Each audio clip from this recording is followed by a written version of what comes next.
Hi everyone, welcome back to JPWHU TV. It's nice to see you. I hope you're keeping well. This is the preview of West Ham's 18th home game of the 22-23 Premier League season, where we welcome Man United to the London Stadium this Sunday evening for a 7 o'clock kickoff under the lights live on BT Sport 1. Thank you very much Premier League and BT for putting it on this time. For a lot of us, we're going to be missing the Formula 1 that's being held on Sunday in Miami, so thank you very, very much. Massive consideration for your fan base once again. Now, there's always talk about the police giving the go-ahead to certain kickoffs, so how the hell they agreed to this, I'll never know on a Sunday. It just spoils, it just screams trouble. It really does. So keep your eyes peeled for that, guys. But anyway, guys, as always, this video is sponsored by the channel sponsor, 3retro.com.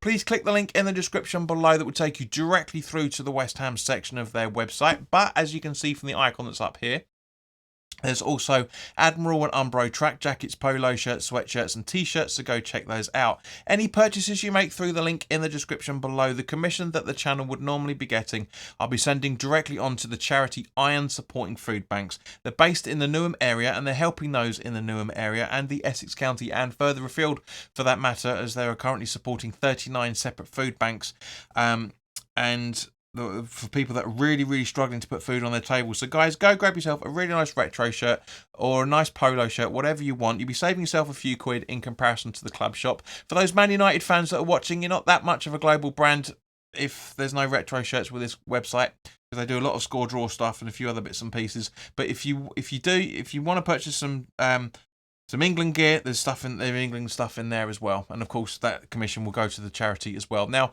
guys, let's start off by talking about the officials as always. The referee for this game is Peter Banks. His assistants are Eddie Smart and Simon Bennett. The fourth official is Paul Tierney. Best place for him, to be honest with you. Can't stand the cunt. On VAR is Stuart Atwell, and his assistant is Darren Cann. Now, this video is being recorded as of the last few extra time minutes of the Brighton Man United game, which is currently 0-0. Now, as we remember, our away game at Old Trafford back in the end of October, we lost 1-0 from a goal from Marcus Rashford on the 38th minute. And wasn't the best of viewing for both sides, I'm sure. But, you know, things are the way that they are. And one of those games, again, where you could argue that we should have had something more of it, which we'll go into when we come to the West Ham section. Now, our last 6 home games in the Premier League against Man United show we've won 2, drawn 1 and lost 3, so very much a mixed bag of results over the last 6 years. But David Moyes' home record as a manager in the Premier League against his old side is pretty much similar as well. He's won 3, drawn 3 and lost 9. Now, Man United, as of the time of this recording, as it's going on, as I say, we've got a minute or so of the added time. Man United are 4th in the table with 19 wins, 7 draws and 7 losses. Scoring 49 goals and conceding 39 on 64 points. Now, of course, you know, if they win that game, which is very unlikely because it's literally the last few seconds of the added last minute of the game. Just as they're getting a corner. It will push Man United to 3rd with 20 wins, 6 draws and 7 losses on 66 points. Now, Ten Hag's away formation so far this season in the Premier League is very much a 4-2-3-1, and as a result of it, the formation that I've been putting in the previews over the last few weeks, the 3-5-2 or the 5-3-2, depending on your point of view, is very strong to exploit those gaps, and we'll go into that in a little bit further down the line in the video, because as you know, I've stopped doing the Patreon page, and that's the sort of thing that we were doing against for that added content. And yep, Brighton have almost scored then, but sorry, yeah. So we'll go into why I think that formation and that in a little while. But Man U's away form as of the time of this recording, they've won 7, drawn 3, lost 6, scored 21 goals and conceded 31 goals. If it stands the way that it is, that in the last 5 games they have won 2, drawn 1 and lost 2. Now, we all know Man United's style of play and their strengths, but they are weak at stopping opponents from creating chances, as we're seeing against Brighton tonight.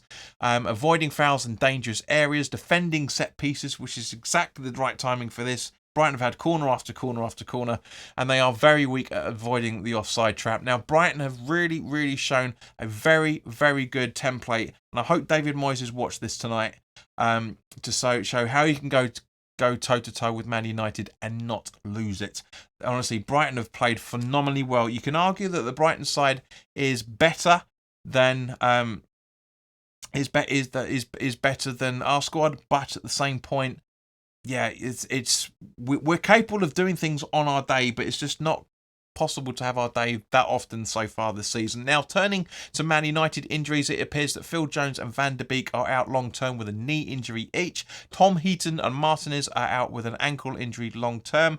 McTominay is out with an unknown injury until the end of the month for some reason, and Varane is out for another couple of weeks with an ankle/foot injury, and Garnacho is also out until next weekend with the same injury. Now, it looks like Man United have just conceded a penalty now. So I'll try and things are going to be. So I'm going to try and crack on with this as quick as I can. Man United's highest goal scorer on the road is Marcus Rashford with 4 goals and 2 assists as it stands, with Anthony close behind him with 3 goals and 1 assist again as it stands. Now, their highest assister on the road is Fernandes with 3 assists and 2 goals, and Eriksen is also on 3 assists. Now, players to look out for, other than the players already mentioned, Casemiro, Maguire and Varane are all up there with the highest aerial duels won. Other players that we need to keep an eye out for, Wan-Bissaka, Darlow, Shaw, De Gea is a very tricky goalkeeper to get past. Fred, Martinez, Lindelof, you name it, it's gonna be those sort of players. Now, turning to West Ham, the Man City game last night when we lost it 3-0 was not a disappointment in any shape or form. I mean, obviously it's disappointment to lose by that amount, but we went toe-to-toe with them in the first half. 0-0 going into half time. Second half, you can argue 2 of the 3 goals shouldn't have happened, especially the defensive woe that was Nathan Ake's goal a couple of minutes into the second half. You could argue that the Haaland goal was done as a result of Flynn Downs giving the ball away, and Phil Foden's goal was just inevitable. But what really, really confuses me in terms of that is that the City game represents, for a manager who says he's a defensive manager and takes pride in his team's defending, was the 15th defensive lineup of the season. Brighton have just scored, so that Man United are still 4th. Now, it really does worry me that David Moyes says he's a defensive-minded coach when we have such a bad record of the table doesn't lie. You can argue that VAR decisions over the last few weeks, and as they were over the start of the season, you could argue that has cost us 4 points, and we should be on 38 points and relatively safe now, but we're not. But that's not an excuse for how the season's been going in any shape or form. It is literally just the fact that that's what it appears to be, and hopefully that won't come back to bite us over the next 3 to 4 games.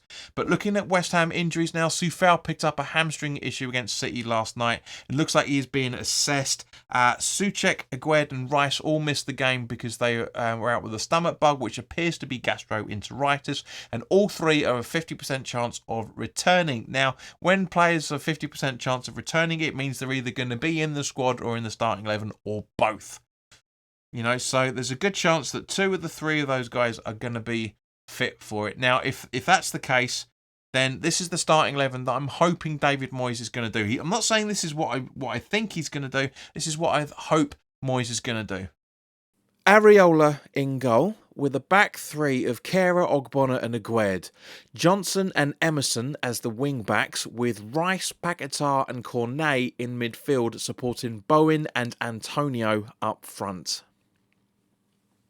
So thank you very much for your time, guys. Before you go, this is what I'm going to talk about. I had a conversation with HL, one of the viewers who hasn't been around for a long time, at least hasn't made a comment for a long time, and was asking me to clarify why I go into I have the setup that we do, because he feels that the midfield is unbalanced, and this is why it's not unbalanced. We had the conversation about it, and I seem to get my point across. But basically, this is the sort of information that we used to have up for the Patreons. Now, so as we're not doing that at the moment, I thought this would be a good opportunity to show what I was talking about, to give some clarification on the starting 11s that I put out, more specifically the formations I've been talking about. Now, I've always going for Areola in goal. I just think he needs the game time. He genuinely does. Fabianski's been brilliant, made some great saves against City, don't get me wrong, but I just think he can do better in terms of making. And Areola needs some time. I know he's going to be, I know he's in the Europa Conference League goalkeeper, and that's fine. I haven't got an issue with it. But if we're going to see the progression that we all hope, including Areola when he signed in the summer, that I do think that this is the sort of game that he needs to be involved in. Aguerd, Ogbonna and Kehrer pretty much makes sense to a degree. With Soufal being out, there's a very good chance that Johnson's going to fill in at right back again. It's going to, or we could actually either have one of those. It might even be that, to be honest with you. I've got a funny feeling it might be closer to that. Now, as I say, so we've got Emerson as a wing back. Yes, he didn't do well against Palace and was rested against City, so there's a very good chance that he might get another nod to be involved in the Man United game. Now, this is what I was talking about with HL, right? So when we're defending, we would very much like the setup very, very similar to this, right?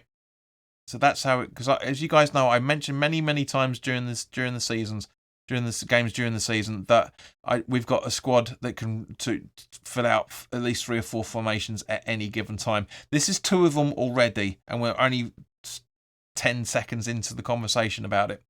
Okay, so this is what I'm thinking. We could have Rice down there, Paquetá down there, to have it into a 5-4-1, or we could have it out as that, or we could have it as we saw against Palace. We could have a like a back 4 like that, turning it into a 4-5-1 or a 4-4-2 like that.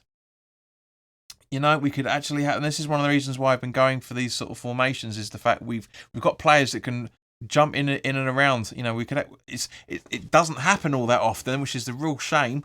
But it's the way that these sides could really could set up. We could have Bowen back there. We could have Paquetá supporting him possibly with Bowen out like that. So we've got a 4-3-3 we could evolve into. We could do a 4-3-1-2 as we're setting up here. It's just, that's what I'm saying. We've got the side that could flip around many times. I'm sure Emerson and Cornet could either flip around as well, for that matter. But I think if I remember correctly, Cornet is able to play as midfield, or even attacking midfield second striker. So get in like that. We've got the players to do it. We've got the form. So therefore we've got the formations to change things up. But David Moyes doesn't do it, and this is what is really frustrating about it. But anyway, guys, put your comments in the comment section below. Let me know what you're thinking.